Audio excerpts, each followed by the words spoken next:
still inside Russia, ex-KGB agents that were part of those same operations that are confirming that his latest allegation is that Putin has video of Trump.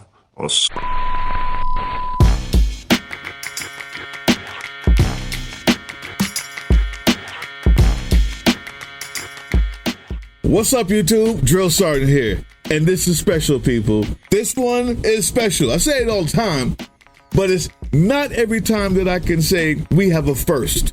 Right here on Political Drain, we've got the international man of mystery, if you will, because no one's ever seen him before, and no one's even interviewed him before. I am honored to be the first person to interview Rook T. Winchester from Closer to the Edge publication. My friend, how are you? Very well. Thank you for having me. I really appreciate you having me on your program and podcast. I am stoked. I'm stoked to have you. So for the people who don't know, Closer to the Edge, and I'm going to say what I think it is for you guys out there. It is the closest thing to guerrilla reporting that I've seen in a while. The aesthetic on Facebook, on Substack, is one part of that, but the way that you add the humor, the context, the news that others don't report, and there's a quote on your Substack to me that kind of says it all. And if you look at Rook T. Winchester on Substack, Closer to the Edge isn't just a publication, it's a platform for people who refuse to look away. And that's why I'm here. That's what makes it guerrilla to me.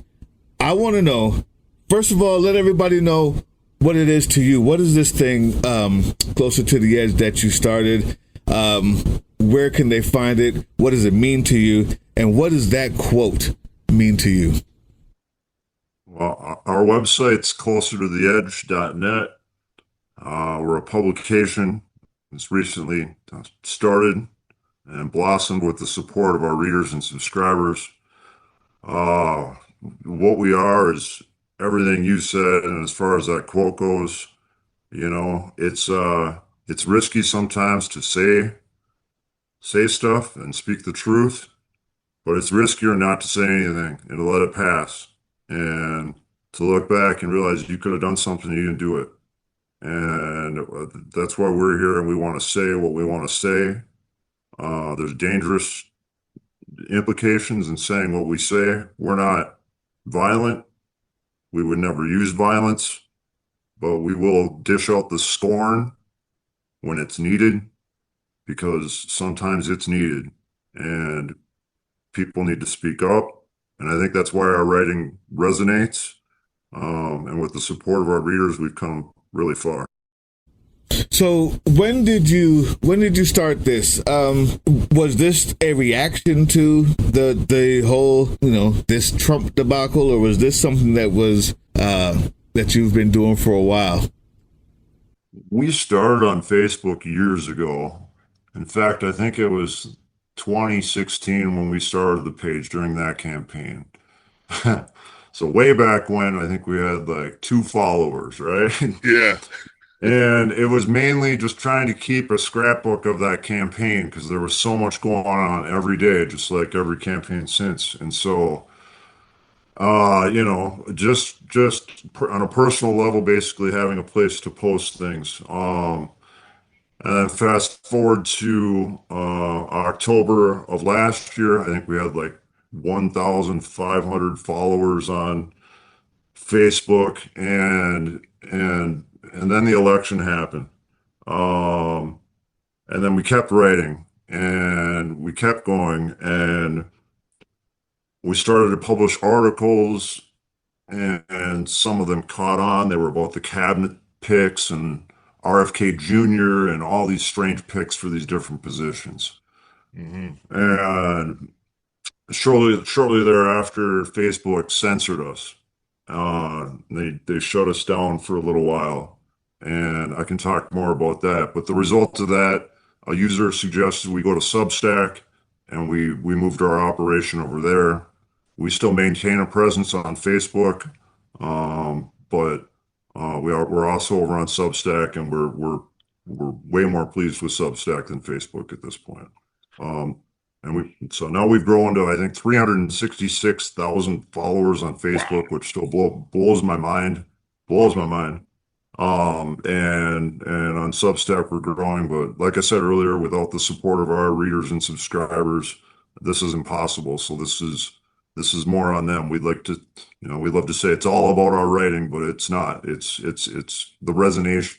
It's resonating, and if we didn't have people that it was resonating with, none of this would be happening. Absolutely love it. Absolutely love it. And it's what's needed. I think that in these times when authoritarianism is at our doorstep, when we're inside the house of authoritarianism, it's no longer at our doorstep. It's here. We have a president who no longer follows any laws. Just today, there was yet another bombing of a boat in Venezuelan waters, extrajudicially, without a war being declared. Just a bombing of a boat where 3 people died. Nobody knows who they are, what they were doing, and yet nothing will be done or can be done about it. We are in a place where the soldiers walk on the street and nobody bats an eye anymore. We're in a place where judges' rulings are suggestions. We're in the place of authoritarianism. What gets me about that quote, what I'd like to hear from you is, for people who refuse to look away, authoritarianism only succeeds when people look away. Where we are now, I believe we're there. You tell me if you agree with that. What's the best way to get out of it? Is it media driven, or is it going to end up being something a lot more physical, in your opinion? I won't pretend to have all the answers, but I'll give you my thoughts. I'm in 100% agreement with you that we're there. We're not teetering on authoritarianism. We're not, we're not at diet authoritarianism. We're at full-fledged, it's going to get worse before it gets better, unfortunately. How do we get out of it? I think it's going to be, there's many things I could talk about, but apathy is probably one of our biggest enemies. When people drop out, they don't care, they don't vote, they're not involved, they're spending more time on their screens and not with people, and getting sucked into echo chambers. So I think our way out of this is going to have to be connecting with one another, and especially with that apathetic voter. Yeah. With a third of the country that didn't vote in any of these past elections, with that person, and it's that's going to be an important component. You haven't changed your message. You haven't changed how you write. Your team hasn't changed how they write, but you don't get the boot. You don't get the warning. You don't get things taken off. And that's really what I was trying to find out is, I don't even know who owns Substack, but it's the moneyed interest. It's the moneyed interest is to me the biggest hindrance to authentic media. And if we're going to get rid of this authoritarian regime, authentic media is the number one thing that you need, because information is the guillotine of fascism, right? Yep, and that's another big difference between Substack and Facebook. On Facebook, it's very ad-driven, right? They want to generate views so they can show you ads. Substack is 100% reader-driven. You'll never see an ad on Substack because it operates on a model of, there's free subscribers, there's paid subscribers. We keep all content, for the most part, completely free, and our paid subscribers make sure that it stays that way. So that's kind of the model we operate on. Other writers, artists, They do their own things, but it's all reader supported rather than, just trying to generate clicks and, so that they can show ads in between. Now that's exactly what I find amazing. Seeing you meet people like Musayev, do these trips on the budget that's not what CNN has or MSNBC, or these people get millions, billions of dollars to be investigative journalists, and they don't investigate. You don't see them anywhere. And when they're there, they have no information because they're just put on the ground. A bomb goes off. Well, Jim, did you hear that? And it's like, well, what are you there for? How come you don't know anything more than I do? And you're over there, and you still found a way to get these interviews. So in February of this year, an ex-KGB head, his name was Alner Musayev. He lives in Vienna, Austria, because he's been exiled from Kazakhstan. But he was an ex-KGB head, not just some peon in the KGB. In February, he posted online, we've known about Donald Trump and all these Russian connections for a long time. And Musayev came out and said, well, his code name during all this, whether he knew it or not, his code name was Krasnov. That's how these Russians, that's how we referred to him, because they're not going to talk about him with his real name. Right. So Krasnov that was the allegation. And he said he had no smoking gun. He said, I got no proof. Right now, you just have my word. And I'm telling you, a whole bunch of other things, and you should listen.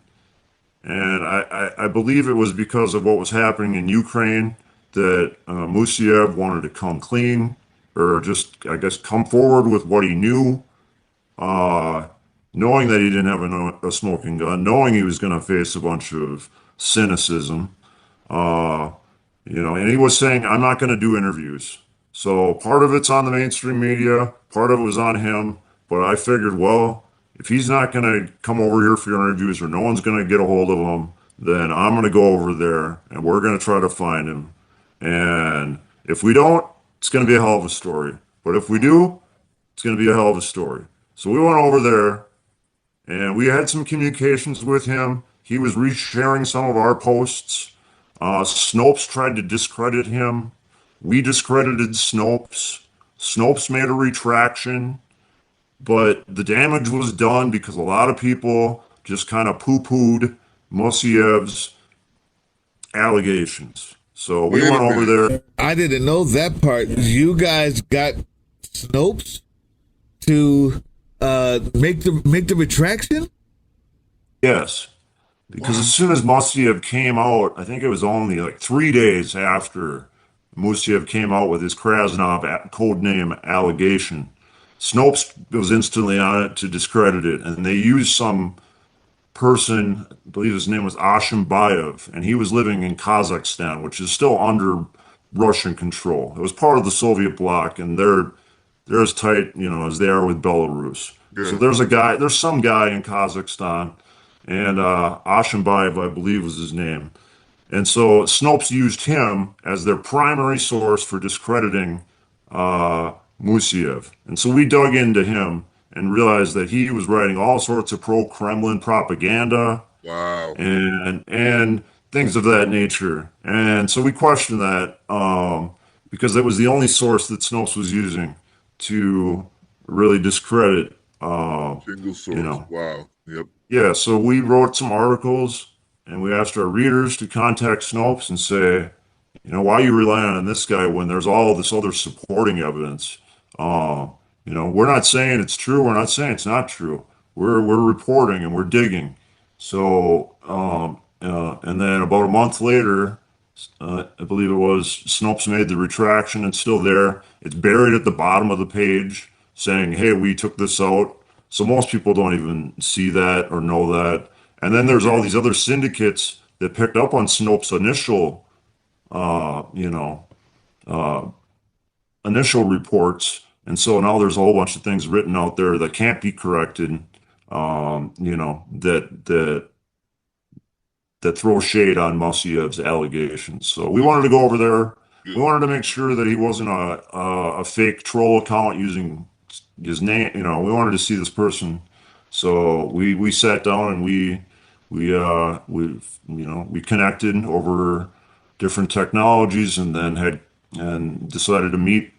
And there was a translator there. He spoke Russian. The translator would translate, and we had cake and conversation with him at a restaurant in Vienna, and it still blows my mind. I was just about to say, before we even get into that conversation, what I think is important. How does that feel? Like I just said, dude, you're not billionaire funded. Right? You are just a guy who cares. Got a team going on Facebook, moved to Substack, and you're in Russia eating cake, drinking espresso, god damn it. Whatever. With a KGB head. Like, my mind, I don't even know what I would feel like. What is that like? Well, it's scary. Right? I mean, and you don't know what's going to happen. I mean, there's been attempts on his life before. It was in Austria, so not Russia. Okay. Vienna. Sorry. That's okay. I just wanted to, just in case anyone wanted to. I don't want to go into Russia. I don't think I'd last long. I don't think Putin would leave me alone. Right. But Vienna, Austria has been for a long time. It's been a place where spies gather. It's kind of that place in between Europe and Russia and a bunch of different places. Huge city. But he fled there. And even since he fled there, they tried to kidnap him, throw him in a van. So he's also very cautious, which that's one of the reasons why I didn't think we were going to get the interview. But we were over there. I sent him a message. We switched to an encrypted app. We had a live stream. But how did it feel? It was just surreal, and I still can't believe it happened. Why did it happen? What was it that if you know, flick that switch for him? I think there was a level of trust, because even though we didn't have any direct communications between February and when we left, we would write about his allegations, and then other people would write about our article, and then he would see those articles, and then he would reshare some things. There was an instance where one of our articles was plagiarized and someone took it and posted it as their own. And then he ended up resharing that in, I think, translated it to Russian, and which just amazed me that our article had somehow, through plagiarism, made it back to him. Wow. But we took that as confirmation that what we had said was we had stated his allegations correctly. And so we just kept on the story, as I said, discredited Snopes, made them redact their source. Again, there's still no smoking gun. I don't think there's a smoking gun until we see those videos that Putin has, Right. or until we can see names written on a piece of paper or a file that says Krasnov. But the reason things work this way is you don't write these things down and you don't let them out of the vault. And but Musyev's letting us know that nonetheless, that this guy's compromised, and anyone should know that by looking at him. Let's talk about that. He's obviously compromised, or else he is just the biggest cuck in the history of presidents of the United States. So, and that could also be true, or both could be true. But obviously, I mean, this guy worships the ground that Putin walks on, rolls out the red carpet, and gets military to roll out red carpet on their knees for a Russian president. I had never thought I'd see it in my life. So I don't need anybody to tell me that he's compromised. I know he is. But what I need to know is, tell us what are those allegations? Let me hear the black and white. And then let me hear what he has to prove that? What did you find out during this? Well, the biggest piece of proof that I wanted to get was that this guy was real. Because you can look in Wikipedia, you can see, yep, all-new Messiah was head of the KGB. You can read all about it, but until I could see him in the flesh, I don't know who's playing around behind a computer. So, And he matched the picture that was inside. Okay, wow. and we got a picture with him. I got two versions, one of just him and one of me and him. So, of course, no one's seen me, so I don't really help very much with that. But I was there. I was gonna put the whole thing on dictaphone and record it, but by the time I sat down, we just talking with the translator. So I just took notes and we talked for a while. I asked him about if he feared for his life, and the answer obviously is yes. I asked him about the operation, and he said that he had new info that will be forthcoming. And I think that new info has been that he's been able to communicate with some KGB agents still inside Russia, ex-KGB agents that were part of those same operations, that are confirming that his latest allegation is that Putin has video of Trump assaulting minors. So I don't know if that video is coming from Epstein Island. I don't know. And along with a whole bunch of other things, laundering money, financial transactions, video of him. He's had several trips to Moscow. Who knows what kind of trouble he's gotten into. If he's going to break into the dressing rooms at Teen USA pageants, God knows what he's doing over there. Yeah. You can imagine that they have quite a file. And I think it explains why he treats Putin the way he does. And sometimes he talks tough, but if you dig, he's not doing anything. He's playing Russia's side in this Ukraine war, and you can point to all sorts of other things, but he is scared of Putin, and I see less reason not to believe Musiev. And people are asking questions, and unfortunately, there's no smoking gun, but it is what it is. So here's what I find interesting. It's not so much that people don't want to believe that this guy is real. And it's not that, okay, well, where are these tapes? Because you may never find those. To me, what's interesting is no one even brings it up. No one even uses it in context when speaking about the leader of the free world. No one even says, by the way, this happened in a publication somewhere else. We're looking at it. How implicated are we in the media? How implicated is America, our oligarchs, how implicated are they in these allegations and cover-ups? Because I find it hard to believe that even the name wouldn't ring a bell somewhere with somebody, because it has had to have been used in context, and it's not even that. We, the media, or the oligarchs who run the media, down to the newscasters, if you know that much. But I mean, just in your opinion, after seeing something like this. Yeah, when the allegation first broke, I forget if it was the Daily Beast or Daily Kos, one of them published the article right away. They saw it, they realized how important it was, they published it. Within 24 hours, it got deleted. It got taken down. And then more questions started. Why'd you take it down? And there were no real forthcoming answers. And then that became part of the story. Like, why did it go up and come down? Why is reporting on an ex-KGB head's allegation that aligns with previous ex-KGB, Cover up is always worse than the lie, right? And we didn't really know why, and I still don't really know why to this day they took it down. Some people are saying, well, his credibility. But his credibility was, Snopes did him a job, Snopes wrecked his story relying on someone from Kazakhstan. So, and there was a France 24 story that reference Snopes. It's on YouTube, and they use Snopes reference as a way to discredit it.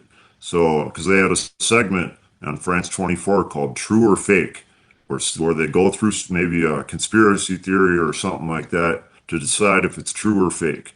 So they use Snopes as their evidence that it was inconclusive.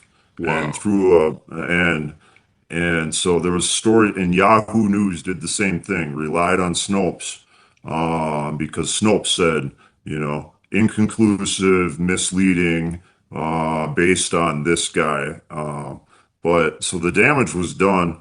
I think also because there was so much Russia in the media, so much in 2016, the Mueller report, Paul Manafort, all of those ties.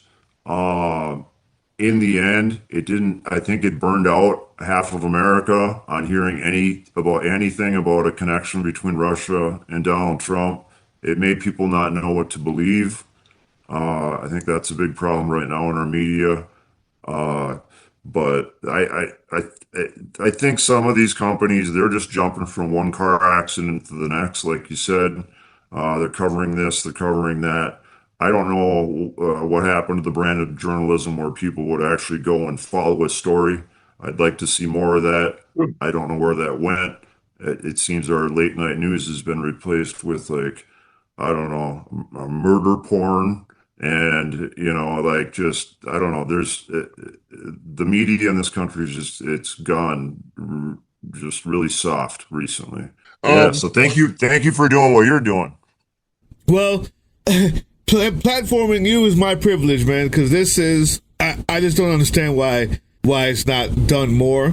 And instead of asking you questions that I know would lead to hearsay, or because I have my ideas on that, I'll ask you something that I think I'd rather know if you heard, and that is, did this guy know anything about Trump's banking issues?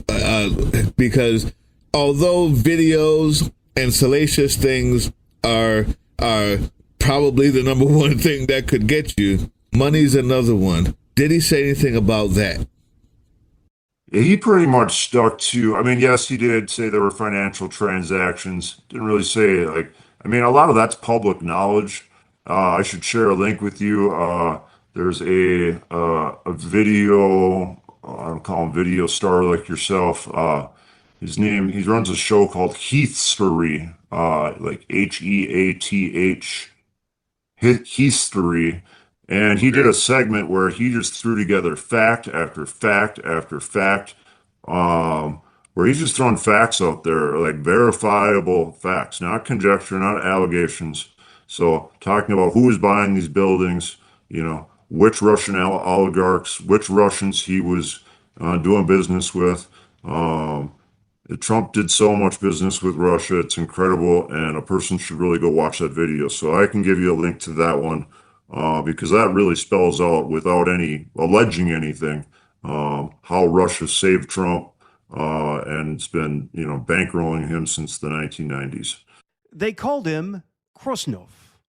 It was a code name assigned in secret, and it meant one thing. He wasn't just a businessman, he was a project.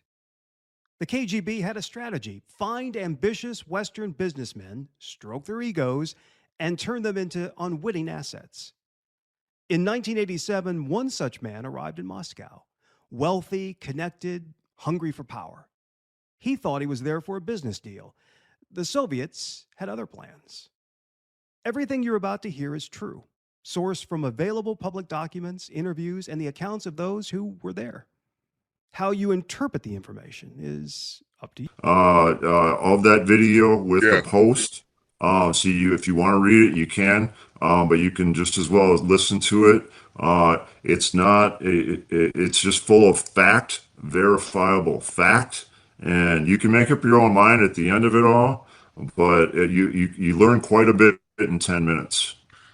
What I'm hoping here, YouTube, what I'm hoping to do here for someone like me, for the people who know how important what I keep calling this guerrilla media. The most important thing to come out of this YouTube is that you follow, that you go read the articles, that you sign up. I get it in my email. Like I don't really go too much to Substack. I'm always doing this or recording or teaching or doing something, but I get it in my email.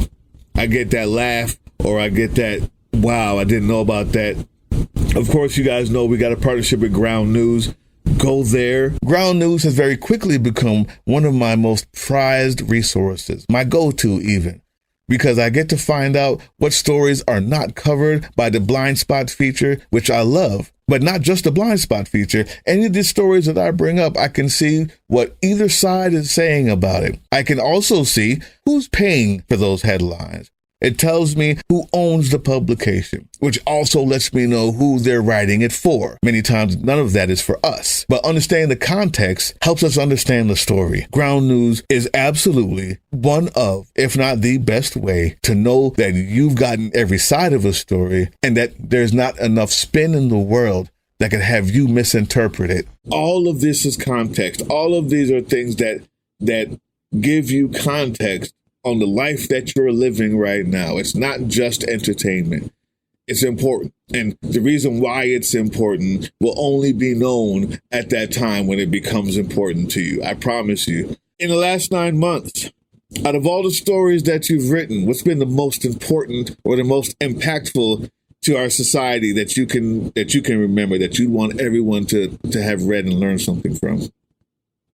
Gosh, we've done so many great articles. We've done, I think, over 430 articles so far this year. Also, for your viewers that aren't readers, if you go to Substack, it'll play audio of all of our articles, so you don't need to read anything. You can just listen. I think you can pick the voice that. But the article that's sticking in my head right now is an article we did about Mr. Rogers' testimony to Congress around the time that PBS funding got cut, and mainly just because of Mr. Rogers and just looking for those helpers. I think was one of the things that he had said in these times of crises. Look for the helpers. Implication of that is be a helper. You know. So it was uh, it was a article, even writing it made a person cry. So we touched a lot of people, and I think more helping and less complaining. I mean, there's plenty to complain about. I'm not saying don't complain, but um, you know, if we can get more people helping, whatever that means. When we all, we can come up with 100 different examples of helping. But I think that's one of the important articles we've written about. We write letters to senators where we'll use metaphors that aren't nice. We've recently wrote a letter to Amy Coney Barrett and compared her to herpes because she's lifelong and she's awful and she breaks out from time to time, which is terrible things. So you can say that's inflammatory, and I guess it's fine, but we're using words as weapons. We're not going to use bullets. We're not going to use, we're nonviolent. It doesn't mean we're going to say nice things and filter ourselves. That's comedy, though. That is funny. That broke out laughing when I heard that. That is beautiful. That's beautiful. Yeah, and it's hard because some of our articles will just walk you through an emotional minefield. Where one moment you'll be pissed off, and then the next moment you'll be laughing your ass off because we just compared Lindsey Graham to a Build-A-Bear or something like that. Because I don't know. You can report the news and you can just say, although I don't know. It's just I feel like if you're gonna act a certain way, then don't be surprised when a certain metaphor comes your way. If you're scared of being called out for going on Carnival cruises during disasters, then don't do that, Ted Cruz.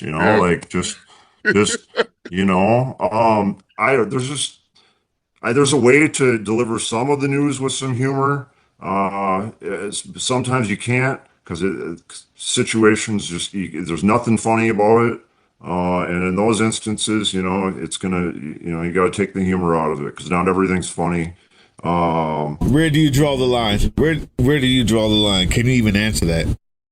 Yeah, well, with when people die, when anyone dies, um, like I'll laugh at myself if I sprain my ankle getting out of the shower or whatever, but like if someone dies or gets hurt, it's just not, I don't like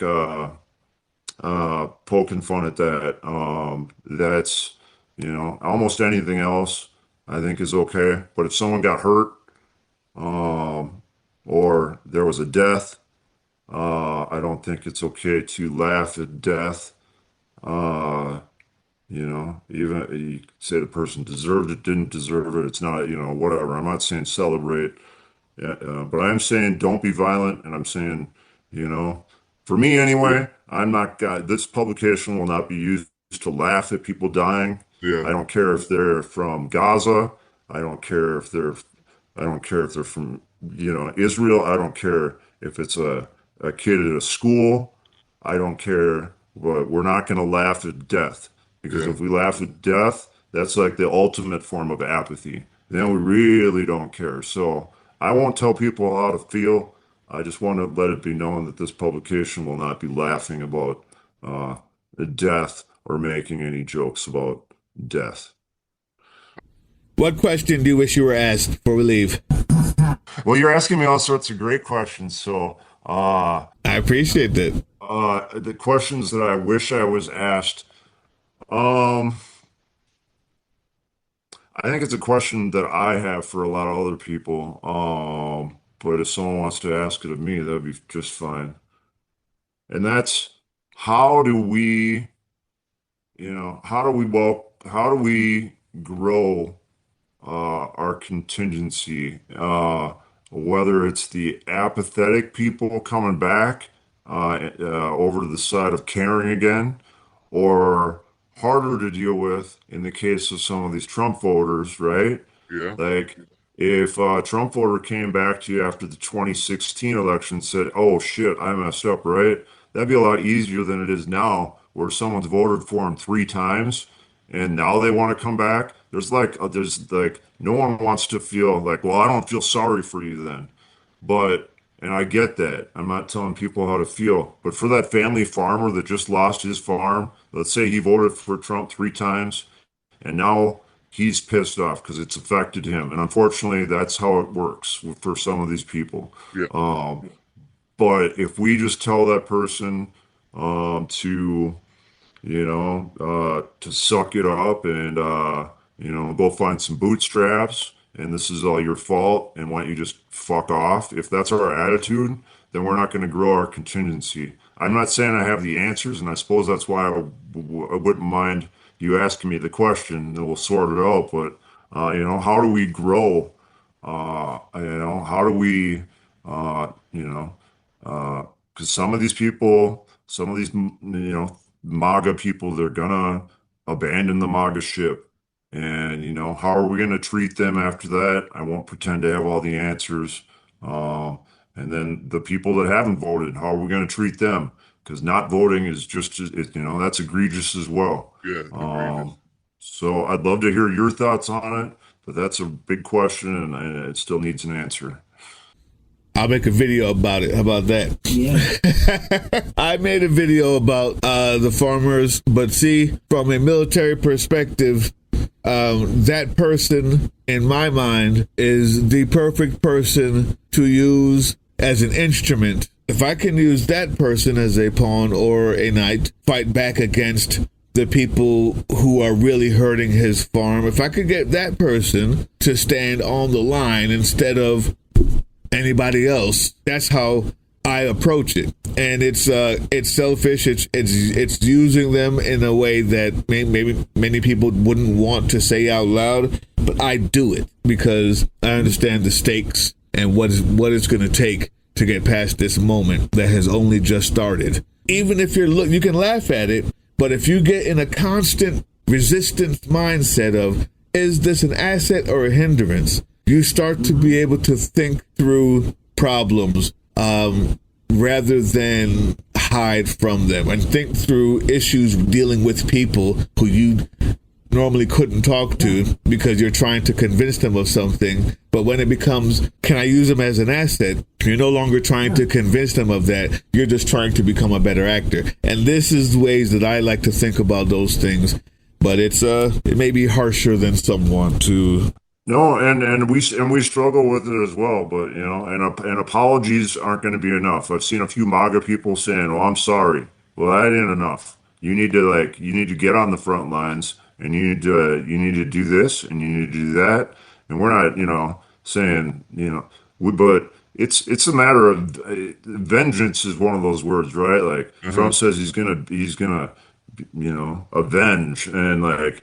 It's like you can come at it with cruelty, and you can come at it with this, and I ain't saying sing kumbaya with your redheaded neighbor. Like I ain't saying that. Like I worry about these people that are finally waking up, and sadly, it's only because it affected them. But I'm glad they're waking up because they're the ones that are going to be able to reach the rest of the cult, the ones that are leaving the cult, even they're the ones that are going to be able to reach back in, because a lot of us are done with, trying to convince any of them, because it's like barking at a tree. It's just so, but I just want to be cognizant of what the plan is to deal with the person that hasn't voted, in the past 3 elections. Do we chastise them and shame them, or is there a better way? Is there a better way to deal with the family farmer who just lost his farm that voted for Trump 3 times than to just say, well, you deserve it, without realizing and maybe you can say that he does. There's other family farmers that vote Democrat, right? Do they deserve it? And I don't know. It's an interesting moral game, I guess, but I don't want to be on the side of cruelty. I don't want to be on the side of vengeance. I don't want to be on the side of violence. There are certain places I don't want to go with our publication, and I know our writers feel the same way. And I don't have the answers. I'm curious to figure it out. What I don't want is you push them away, and and that's a lot of times when they get violent, that's kind of their go-to for dealing with their emotions. Yep. It's hard to be kind to the unkind. It's hard to be, a lot of this is really challenging work. And I ain't saying be kind to Hitler. I ain't saying be kind to Trump. I'm not saying be kind to, people that mean to cause you harm. I don't. Well, there's no. And there's 2 parts to that, and I'll let you go soon. I mean, we've been on for a long time. I mean, I appreciate your time so much. Thank you for doing this. I was going to ask a question about Charlie Kirk, because you mentioned, what your line was, and that idea that death is the line for you. I was going to get your thoughts on it, but I find this to be more important. There is a place for people to land. There is a broader philosophical conversation on where the country needs to go as a United States. There's a political conversation of how to fight or how to legislate. And there's a in the moment tactical question where I'm only answering that last one. But those other 3 are for other people who know them better. And I have a feeling you're one of them that may know those other 3 better than myself. So my answer is tactical, but without you, it means nothing. And I just wanted to say it's appreciated. And for you, YouTube, for my viewers out there who know what I'm talking about, because you're hearing me talk about this all the time, go check it out, because that's the other side of what you see on this channel. that everything you learn on this channel, all of the tactics that you get here, all of the catharsis you get here, and all of the practical resistance you get here means nothing without that guerrilla media that's also into the legislative, the philosophical, the comedy. It's necessary. It's not to be poo-pooed or thrown away. Thank you so much for coming here. Thank you so much. Thank you. I really appreciate it. And I just want everyone to, be them and do what you can do to help. And come check us out at closertotheedge.net. Subscribe, free or paid. Every subscriber helps us. Give him $1, man. My God. Yeah, it's not about the dollars. It's about the truth. Without the dollars, we can't do this. But we want to keep it free. We want to keep it ad free. We want to give a big thank you to our subscribers and readers and the people that our articles are resonating with. Yeah. Big thanks to you, Drill Sarge. I really appreciate the time and you turning me into this avatar. And I might look different next time. I don't know. I did put this thing together real quick. So. Outstanding. Sir, thank you very much. We got to do this again, and I'm going to sign off. It's appreciated. YouTube, you know what to do. Hey, yeah, you. Before you click away to watch someone unbox a tactical toothbrush, let's talk about something real. Political Drain isn't just another content mill. We're a digital front in a very real war. Not with bullets, but with ideas, with action, and with solidarity. We pair urgent news with critical education. And we build community around actual resistance, not the hashtag kind. The kind that moves. But here's the thing. None of this is free. It isn't. Behind every video is time, labor, research, and some weird guy asking if we're going to pay the hosting bill. And yeah, some of that money goes to things we can't necessarily say out loud. If you know, you know. Let's just say our special ops aren't Call of Duty LARPers. They're people making real moves to protect, uplift, and organize. You're not just funding a channel. You're funding a resistance network in a world where capital still calls the shots. Unfortunately, in a system built on artificial scarcity, even mutual aid has a price tag. And if we want to grow, if we want to win, we need your help. We need your help. So if you've got even a few bucks to spare, toss it our way.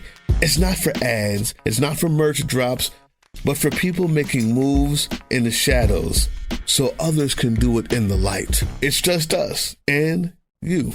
So fund the mission, fund the fight, fund the future, because nobody's coming to save us.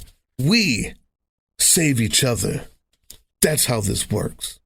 Follow us on all these things you see here, and our link tree is in the description. Maybe even get some merch.